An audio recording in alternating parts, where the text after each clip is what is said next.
Good evening and welcome to Best Listener Ever. I'm your host for this presentation.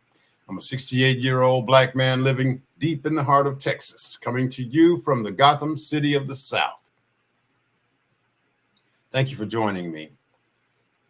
I would ask that you like the channel, share the channel, and subscribe to the channel, making careful effort to click on the notification bell, because it is the notification bell that is the key to this process. Because every time I come on the air, whether I'm in front of the camera or not, the cast will be live. You won't be able to click on the live if I'm not on camera. Those are for presentations only. But if you see me, I will, as I'm about to do right now, although no one is watching, I'm going to click on the invite button, copy to clipboard, and hopefully the invite will be visible that you can click on. And if you click on it, you will appear on this screen right down here. If I click on your screen, you will share the screen with me. If I manipulate the system right, and we will communicate. This is a talk show.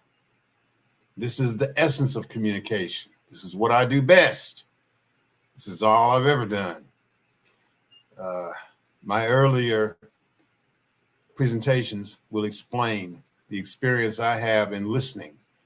That's why I can, in all confidence, style myself as the best listener ever, until someone is able to point out to me who and where I can find to be a better listener than myself, which will enable me to have someone to listen to. The topic is a little nebulous. The title is a little nebulous. What is the price of peace? What is the price of peace? It's nebulous because no one knows what peace is.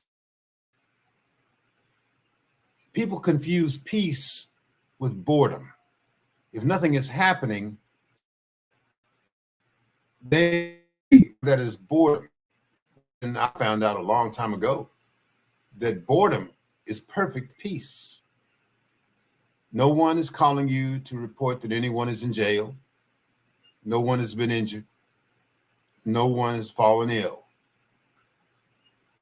And we mistake not being informed of bad news as boredom or inactivity, when in fact, it is peace. Peace. We visualize peace in the context of war. I looked it up and found that the Department of War for the United States of America was formed in 1789, and up until 1947, the Department of War was the Department of War. When fighting and warfare was called for, they contacted the Department of War and the Secretary of War to help prosecute the wars, whether they were against other nations, whether they were against the indigenous people of the West, the Western United States. After World War II, the Department of the Army, the Department of the Air Force, and the Department of the Navy combined their forces to become the Department of Defense. And the Secretary of War was renamed the Secretary of Defense. It was a very strategic move in the sense that at the end of World War II, the United States of America reigned supreme as a war-making power. Why? Because the United States of America was the sole possessor of what at that time was regarded to be the ultimate weapon, the atomic bomb. The United States had dropped two atomic bombs on Japan, one on Hiroshima, the other on Nagasaki a few days later.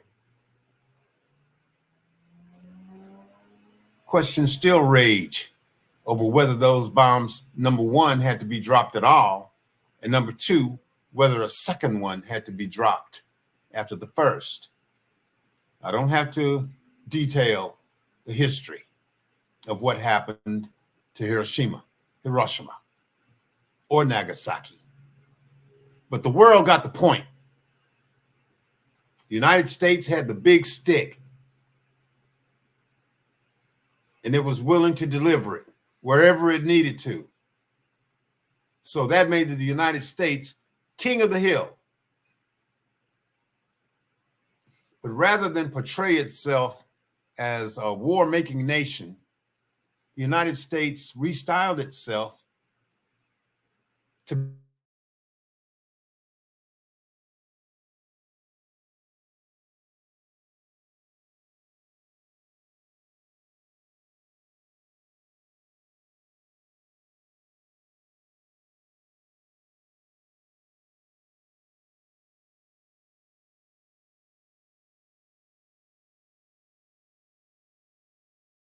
because I'm not going to be here long, and I don't have that much to say.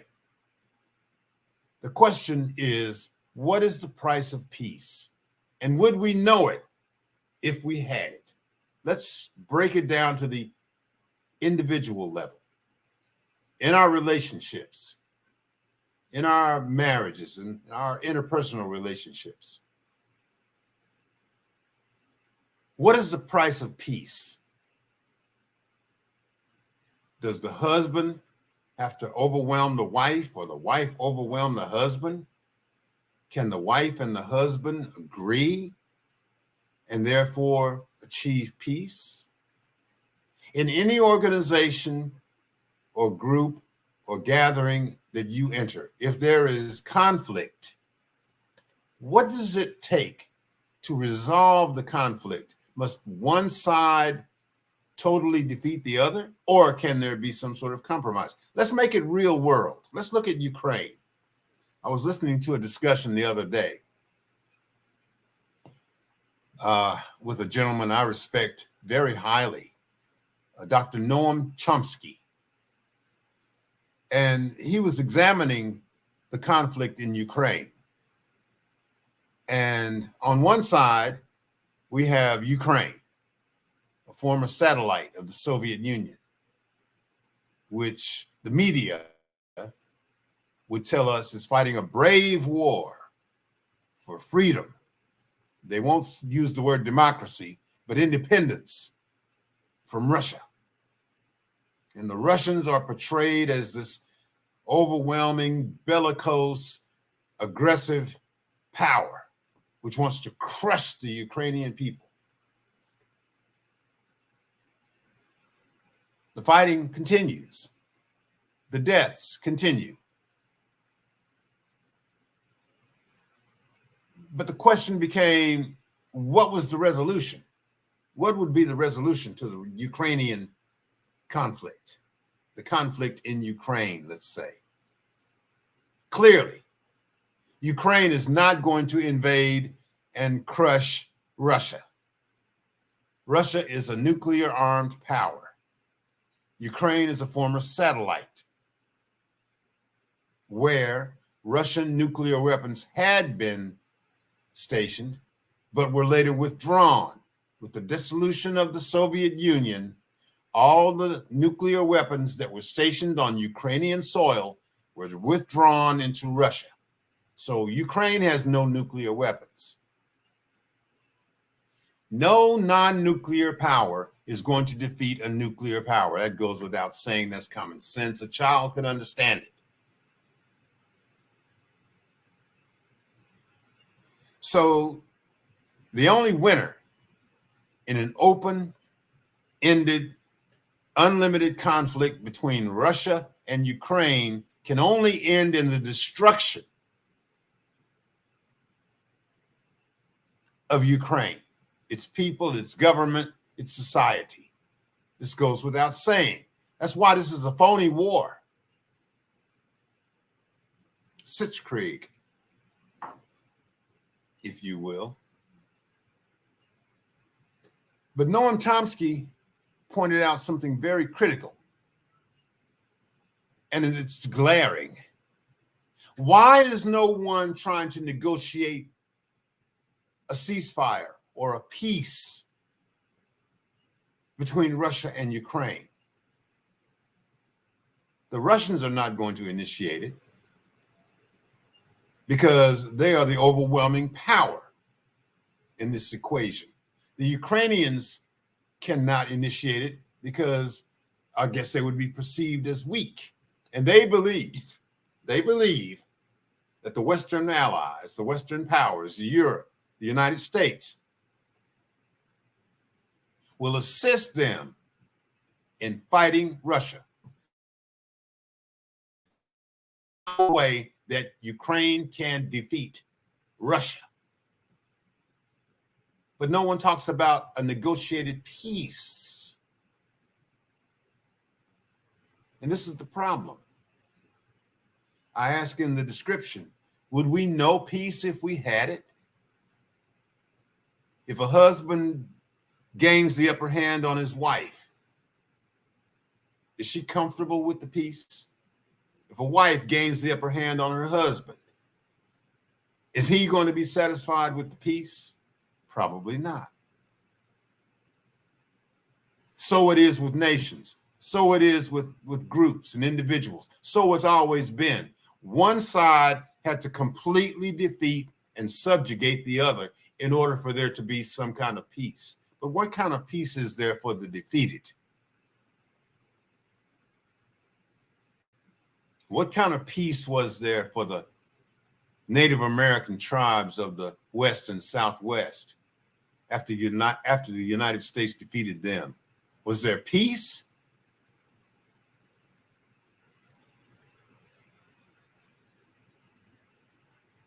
Their descendants still live on reservations. Is that peace?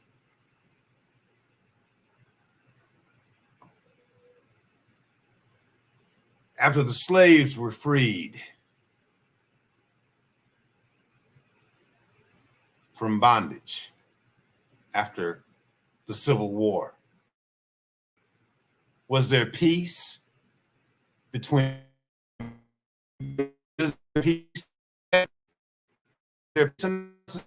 today? Is there peace? No, of course not. Nothing peaceful about relations between black and white people. There's no peace between so-called men and radical feminists. There's no peace there. Where's the negotiation? Is there peace between the pro-life faction and the pro-choice faction? Is there peace? What would peace look like between the pro-life faction and the pro-choice faction? There's no peace. Pick any conflict you like, any controversy you like. Is there peace between Democrats and Republicans? Peace. Would we know peace if we found it? If we experienced it? What would it look like? So what is the price of peace? Is it the total defeat of the enemy? That's not peace. In most instances, that's genocide. Completely obliterate the enemy. And I guess you can call it peace. What was the old adage? Wherever Rome went, they created a desert. And they called it peace. I don't suppose things have changed that much.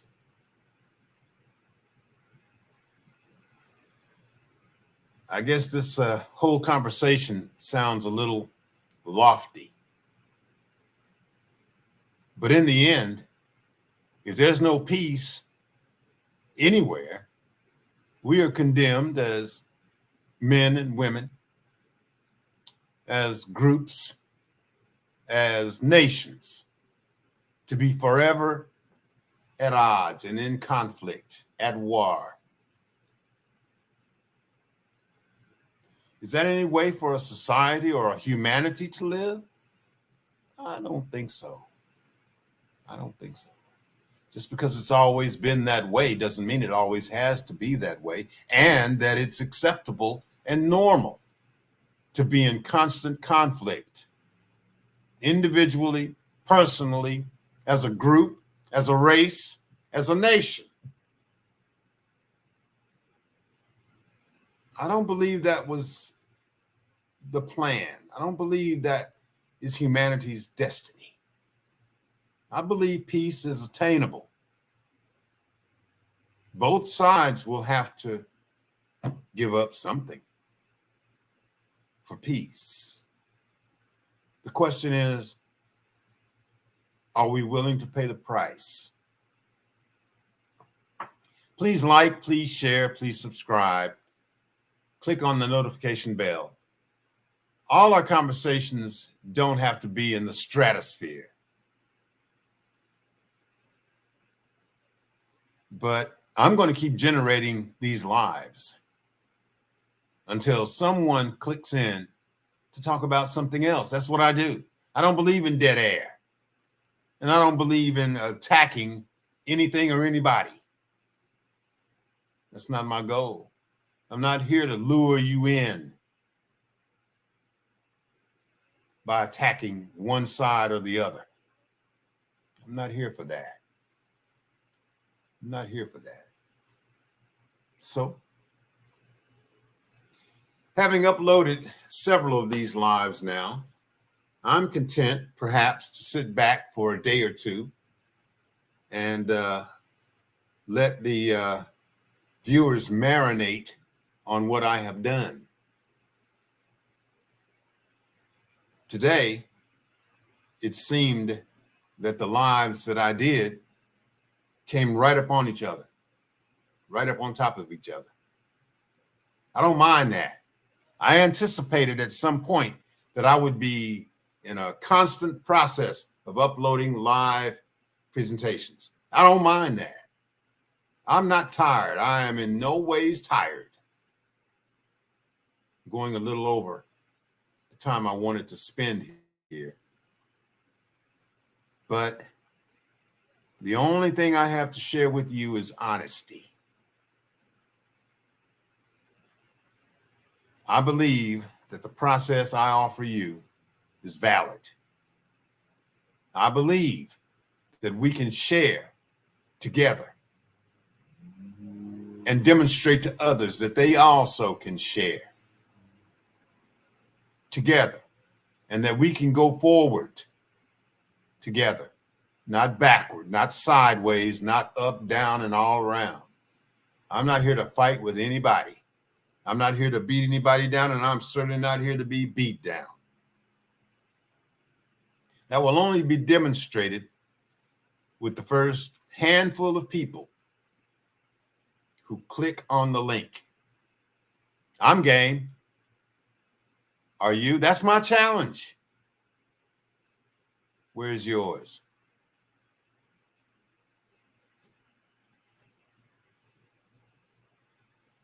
Don't let anybody make a monkey out of you. I grew tired of telling people that Friday after Friday. I tell people, please don't make a monkey out of yourself, and don't let anybody make a monkey out of you. But nevertheless, I was up to my neck in banana peels everywhere I went. Monkeys everywhere, running wild. But if only one person, one among you, somewhere, somehow, resists being made a monkey of, if someone among you stops him or herself for making a monkey out of him or herself, then I feel justified.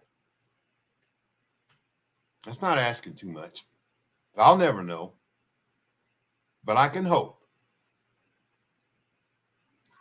Until we meet again, y'all, take care of yourselves. Take care of each other.